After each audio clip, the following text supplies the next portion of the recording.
فاعلم أنه لا إله إلا الله واستغفر لذنبك وللمؤمنين والمؤمنات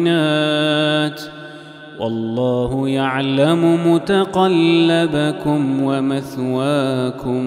الحمد لله رب العالمين، والصلاة والسلام على سيدنا وحبيبنا محمد وعلى آله وأصحابه أجمعين. یەک بەیەکی ئامادەبوانی زنجیرە باسی شارەزابە،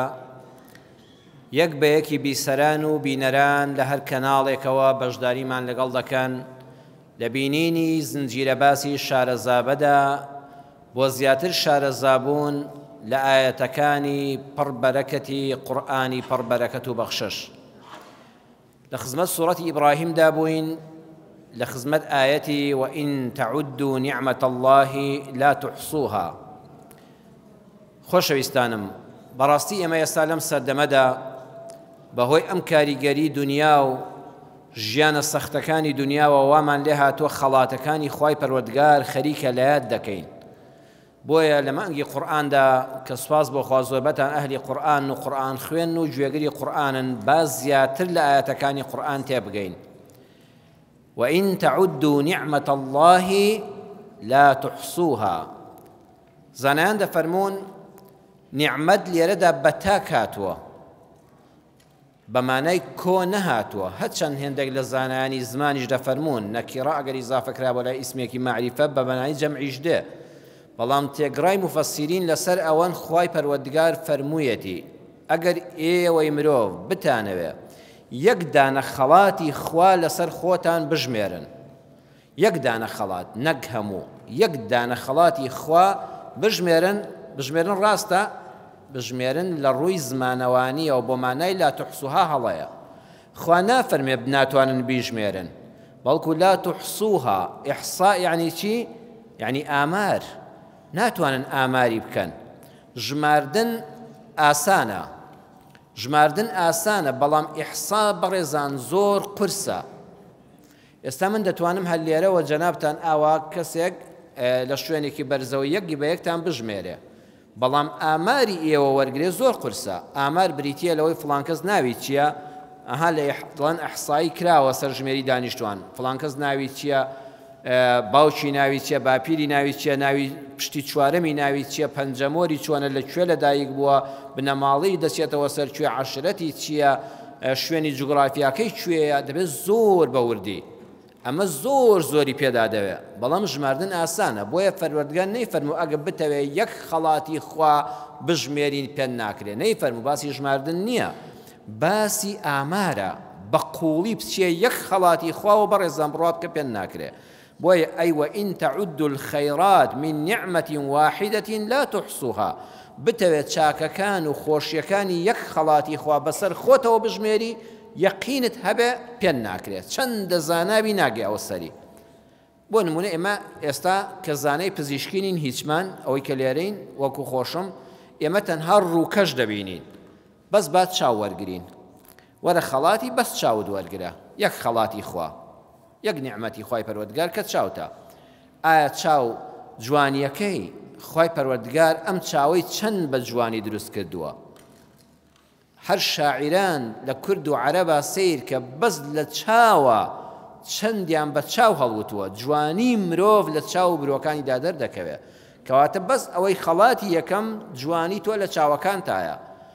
حەجم و قەبارەی چاوەکە سیرەکەی ئەو مرۆڤانەی کە لە سینن، لە یابانن، لە کۆریان، لەگەڵ بچووکی باڵاندا چاویشیان چۆنە؟ چاویشیان بچووکە. کوردی ئێمە ماشەڵڵا کە تەوز لە چاویشی قەوی و گەورە، لەگەڵ ئەو جەستەی تۆدا خۆی پەروەردگار بەقەدەر ئەوە حەجمی چاوەکەی پێبەخشیوی.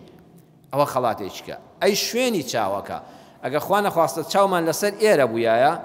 هەر بەردەوام نابینا دەبووین. خوای گەورە خستوێتی ئەو چاڵەوە بەردەوام پارێزراوە، چەند شت بەر چاوت دەکەوێت، خوای پەروەردگار لەو چاڵەدا چاوتی پاراستووە. دووربینەکەی بۆ دوور دەڕوانی دەبینی، نزیک بینی. دووربینێکە ئاوات کرد بەرزی دەبینێ، دوور دەبینێ، ئاوات کرد نزم دەبینێ. ئاوی چاوت سوێرە، ئەگە شیرین بوویایە بەردەوام دەبوو مێرولە لەمانە دەرکردایە. فرمێسک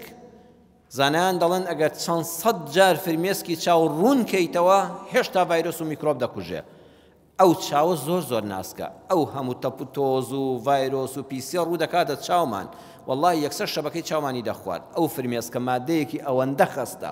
ئەها جاریاوە چاوم پڕ بوو لە ئاو، هەر شتێکی بەرکەوت خێرا فەوری بەبێەوەی تو ئاگال لێبێ. فرمێسک حازرە خێرا ئەو چاوە پشۆوە، نەهێڵی شەبەکەکەی پیس بێ. چاوێک کە چەند جار ئاوی تێکەی هێشتا مادە خەستەکەی لەدەست نەداوە. ئەمە بەس هێشتا ئەمە چاوەوەی کە بە دەرەوە دەیبینین. بۆری فرمێسک ئەم چاوە بەردەوام بەڕێزانتە بێت تەڕ بێ، نابێ قەت چاو وشک بێ. خی پەروەردگار بۆریەکی بۆ دروست کردو ئەم تەڕیا ئەزانی خەڵاتەکانی خوا بەچی دەبینی بەوەی کەسێک خوا بە سەری دەکاتەوە و یەکێک لە بچووکترین خەڵاتەکانی لێوەردەگرێتەوە. چەندین خەڵک هەیە جەنابەت لەواتێ بیناسی من بیناسم چەندین وڵاتی کردو بەس لەبەر خاتری ئەوەی ئاوی چای بە ئێرەدا نایەتە خوارێ. بەس ئەو بۆریەی بەقەدەر کونی دەرزی بچووکترە بەردەوام ئاوی چاوت لێرەوە لە ناوەوە دەڕۆ دەچێتە خوڕکتەوە دەچێتە ناو مەعیدەتەوە دەڕوە. ئەوەی ئەو زەڕە کونە گیرا بێت دایمە ئاوێک بە ئەمەیدا دێتە خوارێ بێ دایمە کلێنسێکت پێ بێ ئەمانت بسڵیتەوە. سوبحان الله چەند پێی ناڕەحەتە، نەشتەرگەری ناکرێت، زۆر زەحمەتە، دەگیرێتەوە. تۆ ئەو هەموو ساڵە هەستن نەکردو ئاوی چاوت بە ئێرە دابێتە خوارێ، هەر بیریش لێ نەکردوێتەوە. بڕێ هەیە هەتا دەژمرێ هەر ناشزانێ خەڵاتەکانی خوان نە ئامار ناکرێن. ئەمە هەر زاهیرەکەیەتی بەڕێزان. لە تاریکی چاو گلێنەدا لە تاریکی شەودا جاری وایە کتوپڕ کارەبا دەبڕێ، ئەڵێ هیچ نابینم. نابینی دوای خولەکێک دوای دوو خولەک بەرچاوت ڕووناک بۆ ئەمجا دەتوانی بەردەمی خۆت ببینی. بۆ خی پەروەردگار فەورەن لە مێشکەوە ئەمر دەکە ئەی چاو گلێنت فراوانکە، فراوان دەبێ. ئەو تاریکی هیچ نابینی، چاو دەکشێ ڕوێنەکان بۆ ڕووناک دەکاتەوە بۆی تۆپەکن نەکەوێ. تیشکەکە زۆر بەهێزە، بەبێەوەی هەست بکەی یەکسەر گلێنی چاو بچووک دەبێتەوە، چاوت دەنوخێنی گلێنە بچووک دەبێتەوە بۆی زەربە لە چاون نەدا. ئەمە هەموو بەس خەر خەڵاتە دیارەکانی چاو هەموو ڕەنگەکان دەبینی، نەک ڕەش و سپی. ئەیگە ڕەش و سپیمان بینە هەیە ڕەنگکوێرە زۆر ناڕەحەتە. گواستنەوەی ڕاستەوخۆی هەموو وێنەکان هەر دەیبینێ و فەوری شتوویەتێوانە و تۆماری کردو و نردوێتی لە مەغزەنی مێشکیشا تۆماری کردووە. ئەمجا ئەمە بەس چاوەکە. ئەی ئەوانەی بەس چاوەن برژانگەکانت ئەو برژانگانە نەبن زۆربەی کات تیشکە زیان بەخشەکانی خۆر چامان لە ناو دەبن. ئەو برژانگە وەکو فڵچەیەک وایە بەردەوام ناهێڵە تیشکە زیان بەخشەکانیان تەپ و تۆزە ناڕەحەتەکان بچنە چاومانەوە. ئەی برۆ ئەزانن برۆ چ خەڵاتێکی گەورەی پەروەردگارە، بەردەوام عەرەقی نێوچاوان لە هەموو بەشەکانی تر زیاترە. منیش کرێکاریم کردو ئێوەش زۆرتان.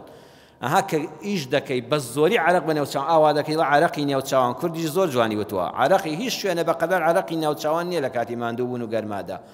خوا ئەو برۆیانەی دروست کردو وەکو فڵچەیەک بەبێەوەی هەست بکەی نایڵێ بێتە چاوتەوە.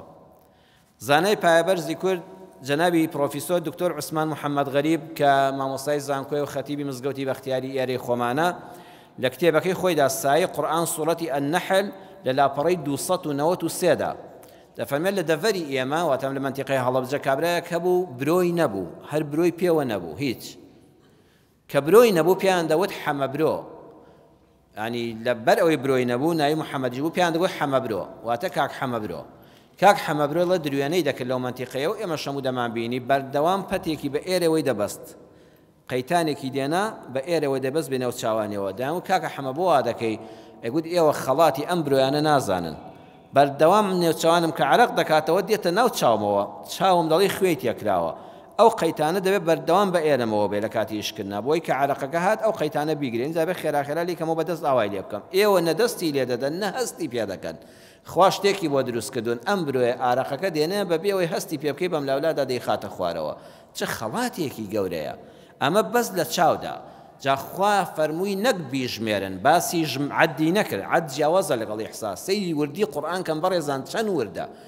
جاری وایە منیش و زۆربەی مامۆستایانی هاوپیشەشم لەگەڵ ڕێزم بۆ هەموو لایەکە دەڵێن ئەگەر بتەوێ خەڵاتەکانی خوا یەک خەڵاتی خوا بژمێری هەڵەمان کردووە.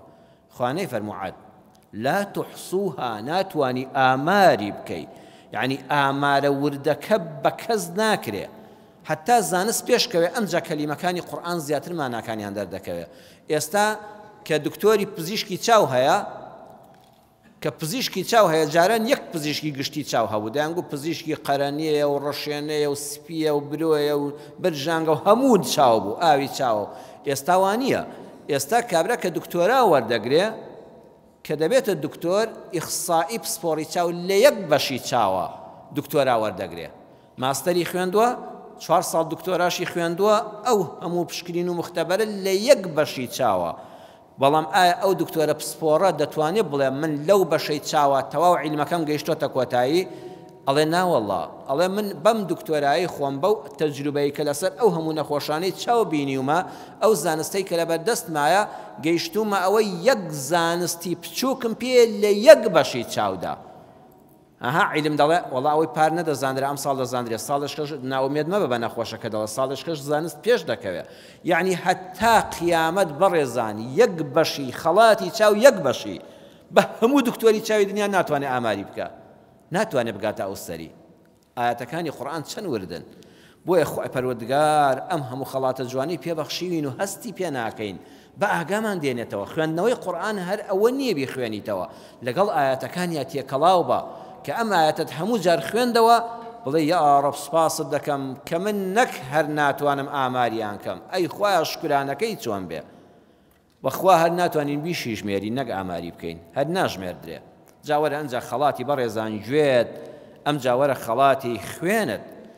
خوێن دەڵێن فڵان کەس کەم خوێنە فڵان کەس زۆر خوێنە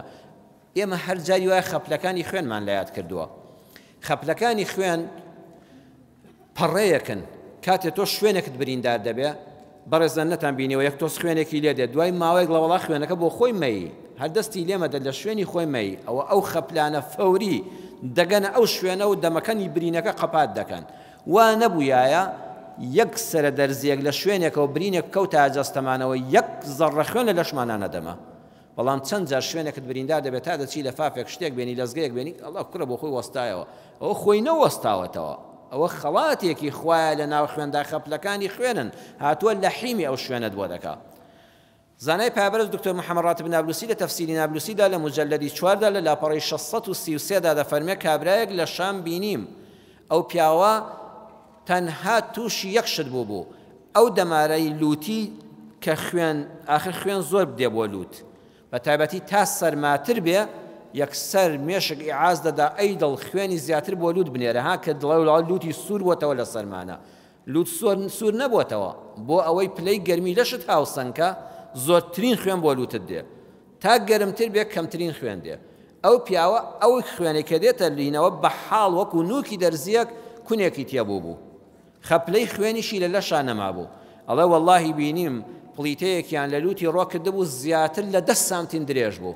دەبوو کە ئەو خوێنە دەمژێ خێرا پڵیتەیەشکەی بکەن ئاخری ئەو پیاوە بەو نەخۆشیە مرد هەرچی عیب بێ لە لەشیان نەبوو نە سوکەری و شەکرەی بوو نە فشاری خوێنی بەرز بوو نە کلیە و کەبەد و جگەر و گورچیلەی نەخۆشی هەبوو هیچ عیبی نەبوو بەس ئەو خوێنەی کە دەهات بۆ لوتی لەو کونی دەرزێ و نەدەوەستایەوە ئەو پلیتە 10 سانتیمیان تێدەکرد هەڵی دەمژی دیستە بخێ پلیتەیەشکەی تێکەن ئاخری بەو نەخۆشیە مرد بەس خوای گەورە ئەوەندەمان لێ وەرگرێتەوە ژیانی ئێمە کۆتایی پێهات سبحان الله خەڵاتەکانی خوا چەند زۆرن لە سەرمان ئنجاوەرە لە مرۆڤەوە بگوازەوە خەڵاتەکانی خوا مانگایەک دەبینی مەڕێک بزنێک ئەزانی خوای گەورە یەک کارگەی بە تۆ بەخشیوە بەس لە دەسەڵاتی پەروەردگاردا ئەو جاشینە دەخوا ئەو کاوشکە دەخوا ئەو گوانە یەک فلتەرە لە ئەو ئالی کوچقڵ و چەوێڵە ئەو شیرە پاک و پوختە دەداتێ بەڕێزان هیچ شیرێکی دەستکرد هەیە بگاتە شیری ئاژەڵ سروشتی کە لێی دەدۆشرێ هەموو مادە پێویستەکانی ژیانی تۆی تێدایە خوا لەبەر خاتری تۆ ئەو ئاژەڵەی دروست کردووە لەو گوانەدا یەک مەعمەلی سەرسوڕهێنەر هەیە ئەی بووە بیر لە خۆت کردوتەوە کە تۆ بە شیری دایکت بەخێو کراوی ئەو شیری دایکە فەحسی بکە لە زستانە گەرم لە هاوینە فێنک میکرۆب لە خۆی ناگرێ ئەو هەموو ڤایرۆسە دەچێتە ڕیخۆڵەی منداڵەوە لەگەڵ شیرەکەیا دەیکوژێ نایڵێ بە ڕیخۆڵەوە بنووسێ بۆیە ئەو دایکانی ئەگە توانیان هەبە شیری خۆیان نادەن بە مناڵەکانیان چ ستەمێکی گەورە لەو منداڵە دەکەن چ ستەمێک لە خۆشیان دەکەن لە زانستی نوێدا دەڵێ یەک وەجبەی شیر دایک کە گۆی مەمکی دەمی خۆی دەخاتە دەمی مناڵەکەیەوە بەڕێزان کاتێک کە شیری ئەداتێ ئەزانن چی ڕوودەدا هەر کە شیرەکەیدایە لە وەجبەی یەکەمە یەکەم کەڕەت کە شیر دەداتە دووسێ مژیلێدا ئەو مناڵە خۆ نە مناڵ ئاگای لە هیچە بەخوا نەدایکی داماویش ئاگای لە هیچە ئەو دایکە و ئەو مناڵە ئاگایان لە هیچ نییە چوار پێنج مژی یەکەم کە مناڵ لە مەمکی دایکیەدا شیرەکە چەندە لە 160 ئاوە لە 140 چەوریە بۆی مەعیدەی مناڵەکە عەزیەتی نەبێ بە چەوریەکە لە 160 ئەو دڵۆپە شیرانەی یەکەم جار مژی لێدا ئاون لە 140 چەوریە مناڵەکە کە خەریکە تێردەخوا زیاتر پێویستی بە چەوریە ئۆتۆماتیکی ئەوە دەگۆڕێت لە گۆی مەمکەکەدا سوبحان الله فلتەرەکە دەگۆڕێتەوە بە ئەمری پەروەردگار لە 140 دەبێتە ئاو لە 160 دەبێتە چەوری وەی مناڵەکە دەمی چەور و خۆش بێ و مەعیدەی تێر و تەواو بێ الله ئەکبەر بەغەیری ئەڵڵا تخوا بە کەس دەکرێ نازانم خوانە ناز بیر لەمانە نەکاتەوە ئەوەی کەوا بڵێ خوانێ نەعوذ بالله ئەوەی بڵێ خوا هاوبەشێ پەنا دەگرین بەخوا ئەوەی بەرنامەیەکی غەیری خوای پەسەند بێ ئەبێ بیری لەوە نەکردبێتەوە بۆ خۆی بەچی پەروەردە بووە کۆتایی ئەم وتارەم لە خزمەت زانای گەورەدا دکتۆر محەممەد ڕاتب نابلوسی هەر لە تەفسیرەکەیدا لە مجەلەدی 4 لە لاپەڕی 634 و 635دا ئەڵێ عالمێکی گەورە هەبوو و پیاوێکی ناودار بوو لە وڵاتی شام لە دیمەشق دەژیا ئەو پیاوە ئەحد علەمای دیمەشق یەکێک بوو لە زانە ناودارەکانی دیمەشق عادەتێکی خۆی هەبوو ئەمە سنەتی پێغەمبەر نییە صلی الله عليه وسلم ئەمە دابوو دەستوری ئیسلام نییە ئەو پیاوە خۆی عادەتی پێوە گربوو لە سەرەتای مەلایەتیەوە ئاوا کاری دەکرد کەمانگی ڕەمەزان کۆتایی دەهات و جەژنی ڕەمەزان دەهات کە جەژنی قوربان دەهات مامۆستا سەیری دەکرد خەڵکی دوو جۆرن لە هەموو زەمانێکا وا بووە خەڵکێکمان هەیە دەوڵەمەند و خۆشگوزەران خەڵکێکیشمان هەیە بەڕاستی هەژار و فەقیر دەوڵەمەند لە کاتی جەژنە بە ئەنواعی خۆراک ماڵی ڕازاوە جلوبەرجی کەشخا ئۆتۆمبیلی بەرز خەریکە لە خۆی بایی دەبێ هەژاریش لەو کاتەدا ئەگەر زۆر بە قەناعەت و خواناز نەبێ خەریکە حەسوودی بۆ دروست دەبێ ئەی خوای گیان ئەوە جەژنە سەیری کەماڵی فڵان کەس هەر برامە چۆنە و منیش حاڵم چۆنە ئەو مامۆستایە لەگەڵ عیلمەکەی عەقڵێکی زۆری هەبوو کردووی بە عادەت بە خەڵکەشی وت ئەمە دین نییە ئەمە من خۆم دامهێناوە حکمەتیشی لەوەدایە با دەوڵەمەند بە خۆی دابچێتەوە لە کیبرەکەی بێتە خوارەوە با فەقیری جوان نەزانێ فەقیرە خوا گەلێشتی پێبەخشیوە جا بۆ ئەوەی دەیگوت بە چاوی خۆمان ببینین یەکەم ڕۆژی جەژن کە دوای ئەوەی ماڵەکانی دەوروبەری مزگەوت جەژنە پیرۆزەیان لە یەکتر دەکرد دەیفەرموو دەی با بڕۆین پیاوانی وەکو جەنابتانی ئەهلی مزگەوتی کۆ دەکردەوە بڕۆین بۆ کوێ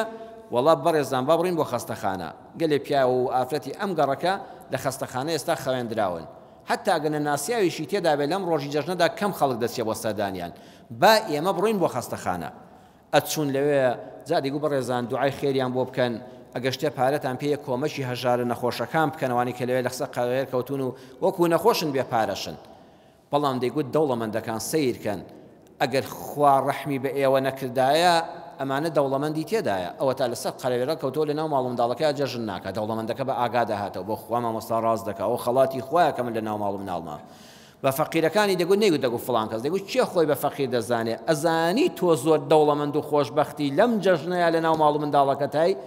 ئەی نەدەکرا نەخۆشیش بی لەسەر قەڵەوێری خەستەخانەش داماوە بی هەر ئەوەی لە ناو ماڵ و مناڵەکە تا شۆربای نسکی بەیانی جەژن خۆی گۆشتیش نەبێت زۆر دەوڵەمەندی هەمووی فەرەحی بەدڵیا دەهات والله ڕاستە لە خوا بەزای کوڕە من هەر زۆر خۆشحاڵم دەیگوت جا بەڕێزان ئەنجا لێرەوە با بڕۆین سەردانێکی گۆڕستانیش بکەین قەبری دایک و باوکمان ئازیز و دۆستانمان ئەو خەڵکانەی ساڵانێک لە مزگەوت تا جومعە و جەماعەت و جەژن و ڕەمەزانیان لەگەڵا گرتین با بچین دوعای خێریان بۆ بکەین سەلامیان لێ بکەین لەوێشدا دەیگوت ئەوە مصیبەتە فأصابتكم مصيبة الموت خوا خۆی فەرموویەتی لە سوورەتی ئەلمائیدە ئاەتی 106 بەڕاستی مردن مصیبەتە بۆ مصیبەتە لەبەر ئەوەی دەستی تۆ بڕال لە هەموو چاکەیەک تازە یەک سوبحان الله پێ ناکرێت تازە هەموو پارەی دنیا هی تۆ بە دەست بە گیشفان تا ناکرێت تەواو بوو تازە ناتوانی مزگەوتێک دروستکەی تازە ناتوانی پەرداخێک ئاو بەخشی دەنگێ خورما بدەی بە ڕۆژوانێک دەیفەرموو دەوڵەمەندەکان ئەی ئەوانەی خوا پێداون هەتا نەهاتوونە ئەم جێگای و دەستان لە دنیا نەبراوە کوڕە فرسەتە ئەی هەژار دڵت بە خۆت نەمێنێ ئەو ڕیزە سەیەکەن ئەوە کابرای سەرمایەدار ئەوە کابرای وەزیر ئەوە کابرای پارلەمانتار ئەوە کابرای مدیر عام ئەوەش کابرای حەماڵ ئەوەش کابرای پاکەرەوەی سەرجادەکە تخوا هەموو لێ قەبرستانە نەنێژراون مەڵی خانوەکەم بچووکە مەڵی خانوەکەی فڵان کەس ڤێلایەکی گەورەیە بەخوا ماڵی حەقیقی هەمومان هەر ئێرەیە هەموو دڵیان خۆش دەبوو دەوڵەمەند بە ئاگا دەهاتەوە فەقیر دەیگوت کوڕە وەڵڵا مامۆستا ڕاست دەکا ئەم هەموو خەفەتەم خواردبوو لەم جێژنەیە وەڵڵاهی ماڵی حەقیقیم ئێرەیە با ئێرە ماوە دانکەمەوە ئەنجا دەیگوت دە ڕۆژی دووەم و سێیەم با بڕۆین بۆ کوێ بەڕێزان دەیبردن بۆ سجن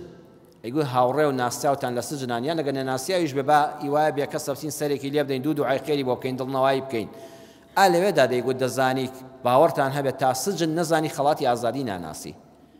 کابرا چەند ناڕەحەتە یەک ڕۆژ تخوا لە ژوورەکەی خۆتان لە ماڵی خۆتانە یەک ڕۆژ مەیە دەرەوە جەنابەت تاقیب بکەوە یەک ڕۆژ ئاخە خۆ سجنی لە ماڵی خۆتە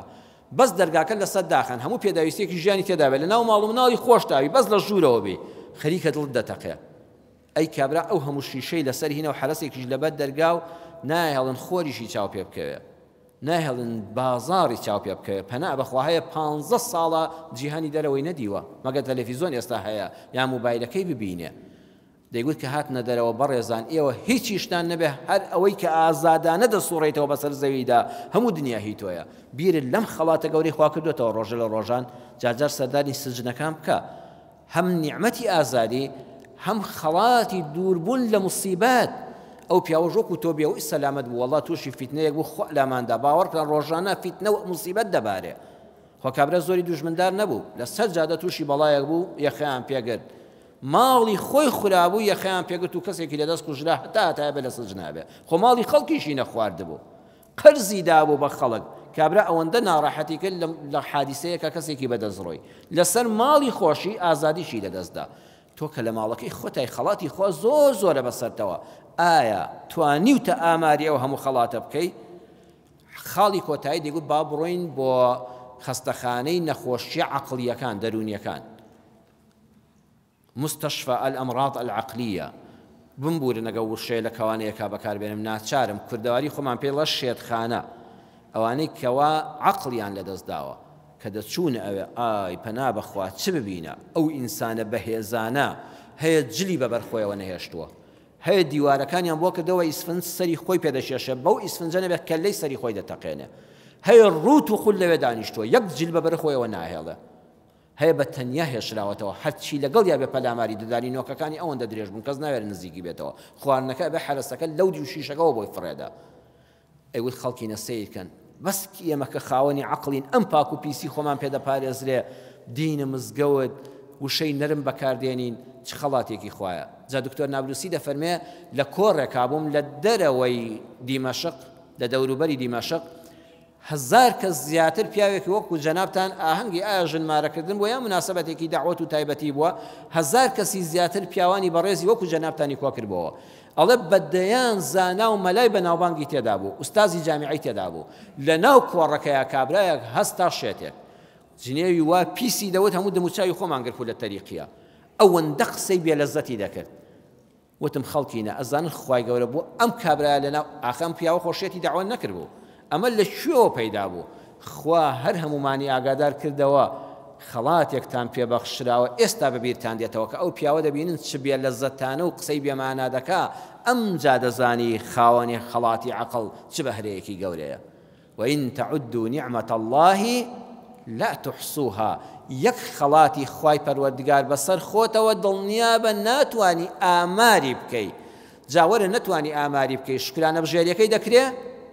نەبەخۆ شکرانە بژێریەکەی ناکرێ ئەی بۆ خوای گەورە شکرانە بژێریەکەیشمان نەکردو لێشمان ناسێنێتەوە وەڵامەکەی هەر لە مانگی قورئانە لە بەیانیدا ئینشاء الله تعالی ئامادەی ئەم دەرسە بن وەڵامەکەی لە خزمەت قورئان وەردەگرنەوە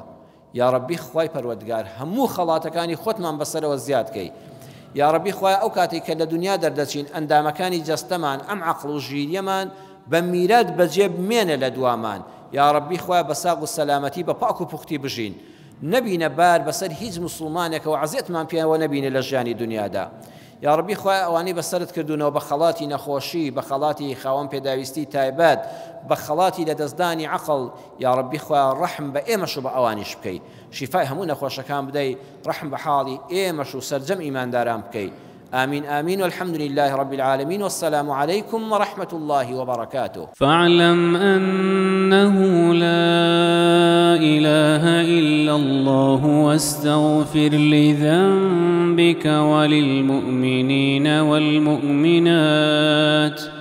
والله يعلم متقلبكم ومثواكم